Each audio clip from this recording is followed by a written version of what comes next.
Hi everybody, I'm back with Trumpet of the Swan. Today we're going to read chapter 6 called Off to Montana. Oh dear. And here it is. All right. At the end of the summer, the cob gathered his family around him and made an announcement.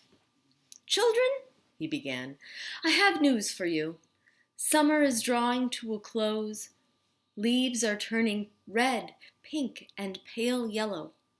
Soon the leaves will fall. The time has come for us to leave this pond. The time has come for us to go." "Go?" cried all the cygnets, except Lewis. "Certainly," replied their father. "You children are old enough to learn the facts of life. And the principal fact of our life right now is this.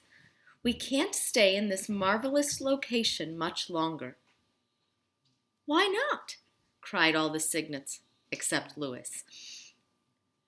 "Because summer is over," said the cob, "and it is the way of swans to leave their nesting site at summer's end and to travel south to a milder place where the food supply is good.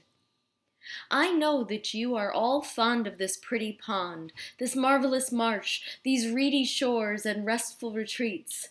You have found life pleasant and amusing here. You have learned to dive and swim underwater. You have enjoyed our daily recreational trips when we formed in line, myself in front, swimming gracefully like a locomotive, and your mother bringing up the rear like a caboose. Day long you have listened and learned. You have avoided the odious otter, the cruel coyote. You have listened to the little owl that says, 'Cuckoo, cuckoo,' and you have heard the partridge say, 'Quit, quit.' At night you have dropped off to sleep to the sound of frogs, the voices of the night. But these pleasures and pastimes, these adventures, these games and frolics, these beloved sights and sound must come to an end. All things must come to an end. It is time for us to go." "Where will we go?" cried all the cygnets, except Lewis. "Where will we go? Go? Where will we go? Go?" "We will fly south to Montana," replied the cob. "What is Montana?" asked all the cygnets, except Lewis. "What is Montana banana banana? What is Montana banana banana?"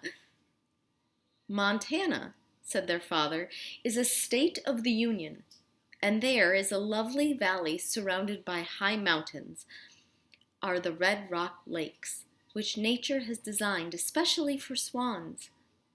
In these lakes you will enjoy warm water arising from hidden springs. Here ice never forms, no matter how cold the nights. In the Red Rock Lakes you will find other trumpeter swans, as well as the lesser waterfowl, the geese and the ducks. There are few enemies. There are no hunters, and plenty of muskrat houses. Free grain, games every day. What more can a swan ask in the long, long cold of the winter?" Lewis listened to all this in amazement. He wanted to ask his father how they would learn to fly and how they would find Montana even after they learned to fly. He began to worry about getting lost, but he wasn't able to ask any questions. He just had to listen. One of his brothers spoke up. "Father," he said, "you said we would fly south. I don't know how to fly. I've never been up in the air." "That is true," said the cob, "but flying is largely a matter of having the right attitude. Plus, of course, good wing feathers. Flying consists of 3 parts. First, the takeoff, during which there is a lot of fuss and commotion, a lot of splashing and rapid beating of the wings. Second, the ascent, or gaining of altitude. This requires hard work and fast wing action. Third, the leveling off, the steady elevated flight high in the air, wings beating slower now, beating strongly and regularly, carrying us swiftly and surely from zone to zone as we cry "Caw, caw," with all the earth stretched out far below. "That sounds very nice," said a cygnet, "but I'm not sure I can do it. I might get dizzy way up there if I look down." "Don't look down," said his father. "Look straight ahead and don't lose your nerve. Besides, swans do not get dizzy. They feel wonderful in the air. They feel exalted." "What does exalted mean?" asked the cygnet.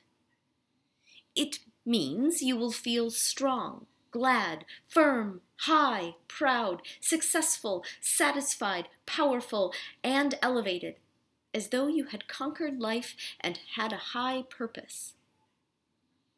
Louis listened to all of this with great attention. The idea of flying frightened him. "I won't be able to say "Coho," he thought. "I wonder whether a swan can fly if he has no voice to say "Coho." "I think," said the cob, "the best plan is for me to demonstrate flying to you. I will make a short exhibition flight while you watch." It's kind of like a presentation. "Observe everything I do. Watch me pump my neck up and down before the takeoff. Watch me test the wind by turning my head this way and that. The takeoff must be into the wind. It is much easier that way. Listen to the noise I make trumpeting. Watch how I raise my great wings. See how I beat them furiously as I rush through the water with my feet going like mad. This frenzy will last for a couple of 100 feet, at which point I will suddenly be airborne, my wings still chopping the air with terrific force, but my feet no longer touching the ground. Then watch what I do. Watch how I stretch my long, white, elegant neck out ahead of me until it has reached its full length. Watch how I retract my feet and allow them to stream out behind, full length until they extend beyond my tail. Hear my cries as I gain the upper air and start trumpeting. See how strong and steady my wing beat has become. Then watch me bank and turn, set my wings and glide down. And just as I reach the pond again, watch how I shoot my feet out in front of me and use them for the splashdown as though they were a pair of water skis. Having watched all this, then you can join me and your mother, and we will make a practice flight together until you get the hang of it. Then tomorrow we will do it again, and instead of returning to the pond, we will head south to Montana. Are you ready for the presentation flight?" "Ready," cried all the cygnets, except Louis. "Very well, then, here I go," cried the cob. As the others watched, he swam downwind to the end of the pond. He turned, he tested the wind, pumped his neck up and down, trumpeted, and after a rush of 200 feet, got into the air and began gaining altitude. His long white neck stretched out ahead, his big black feet stretched out behind. His wings had great power. The beat slowed as he settled into sustained flight. All eyes watched. Louis was more excited than he had ever been. "I wonder if I can really do it," he thought. "Suppose I fail. Then the others will all fly away, and I will be left here all alone on this deserted pond with winter approaching. With no father, no mother, no sisters, no brothers, no family, no food to eat when the pond freezes over. I will die of starvation. I'm scared." In a few minutes, the cob glided down out of the sky and skidded to a stop on the pond. They all cheered, "Go-ho, go-ho!" All except Louis. He had to express his approval simply by beating his wings and splashing water in his father's direction. "All right," said the cob. "Now you see how it's done. Follow me, and we'll give it a try. Extend yourselves to the utmost and do everything in the proper order. Never forget for a minute that you are swans and are therefore excellent flyers, and I am sure all will be well." I'm going to show you a picture. You can see it kind of goes on both pages. I'm not sure. I wonder if all of those swans are the cygnets, because there's 5 swans there, and there are 5 cygnets. They all swam downwind to the end of the pond. They pumped their necks up and down. Louis pumped his harder than any of the others. They tested the wind by turning their heads this way and that, and suddenly the cob signaled for the start. There was tremendous commotion, wings beating, feet racing, water churned to a froth, and presently, wonder of wonders, there were 7 swans in the air, 2 pure white ones and 5 dirty gray ones. The takeoff was accomplished, and they started gaining altitude. Louis was the first of the young cygnets to become airborne, ahead of all his brothers and sisters. The minute his feet lifted clear of the water, he knew he could fly. It was a tremendous relief, as well as a splendid sensation. "Boy," he said to himself, "I never knew flying could be so much fun. This is great.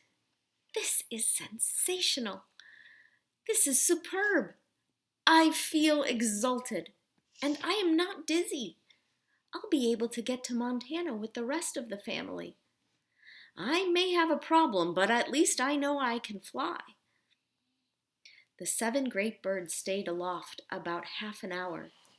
Then they returned to the pond, the cob still in the lead. They all had a drink of water to celebrate the successful flight. The next day, they were up early. It was a beautiful fall morning with mist rising from the pond and the trees shining in all colors. Toward the end of the afternoon, as the sun sank low in the sky, the swans took off from the pond and began their journey to Montana. "This way!" cried the cob. He swung to his left and straightened out on a southerly course. The others followed, trumpeting as they went. As they passed over the camp where Sam Beaver was, Sam heard them and he ran out from his tent. He stood watching as they grew smaller and smaller in the distance and finally disappeared. "What was that?" asked his father when Sam returned indoors. "Swans," said Sam. "They're headed south." "We better do the same," said Mr. Beaver. "I think Shorty will be here tomorrow to take us out." Mr. Beaver laid down in his bunk. "What kind of swans were they?" "Trumpeters," said Sam. "That's funny," said Mr. Beaver. "I thought trumpeter swans had quit migrating. I thought they all spent the whole year on the Red Rock Lakes, where they are protected." "Most of them do," said Sam, "but not all of them." It was bedtime. Sam got out his diary, and this is what he wrote. "I heard the swans tonight. They are headed south. It must be wonderful to fly at night. I wonder whether I'll ever see one of them again. How does a bird know how to get from where it is to where it wants to be?" That's the end of the chapter. Tomorrow we'll read chapter 7 called school days. All right, have a wonderful day. We'll see you tomorrow.